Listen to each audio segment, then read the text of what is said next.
Now, if I were to describe Alitalia as an airline, I would say it's the Schrödinger's cat of the aviation industry. So whether this model is dead or alive, we'll find out now.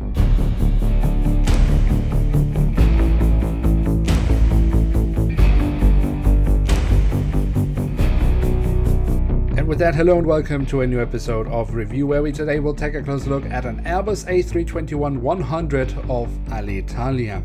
At the front of the box we have the cutout, so we can get a glimpse of the aircraft model inside, and on top of the box we have the Alitalia branding. The backside of the box has unfortunately another cutout, which makes the box really cheap looking. It's less protective, so the box really cannot convince me, but let's see if the model can.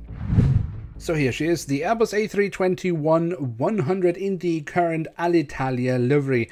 And I have to say it from the get-go, I really love this livery. I think it looks absolutely stunning. And I hope that even though the airline technically is very, very dead, that it won't disappear from the skies just because of the livery. And with that said, let's take a closer look, and we start off with the tail section, where we on the vertical stabilizer have the iconic Alitalia branding. On top of that we have the last two letters of the registration code. On the fuselage we then have the aircraft type specification and the full registration code of the aircraft.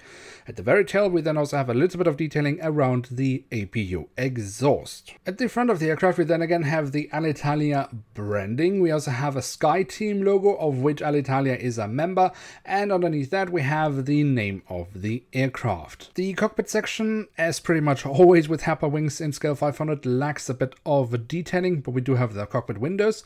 The window wipers have also been printed on, as well as the last two letters of the registration code just above the cockpit windows. The engine nacelles have been kept in the same grayish tone of the livery. It's really difficult to determine what color that actually is. We also have the nice silver leading edge. Overall, I think the engine nacelles are really nicely detailed, and of course if you look into the engines from the front, we can also very nicely see the engine fan blades. Then we should also take a quick look at the wings, because they're definitely one of the highlights on this aircraft model. Here on the top side we have the different flap slats and spoilers carved out very nicely. We also have the lovely Alitalia branding on them, which I think just looks really, really awesome.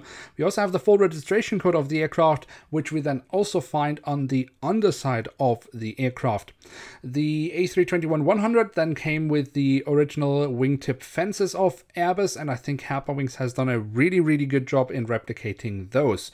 Where they then have not done a very good job is on the belly of the aircraft, where we can have the lovely Alitalia branding, but they have needlessly ruined it by adding a hole in the fuselage for a stand, which is not included with this aircraft model. The landing gear is the current standard landing gear that we get on all Airbus A320 family aircraft from Herpa Wings in scale 500. I think the main landing gear underneath the wings looks rather decent.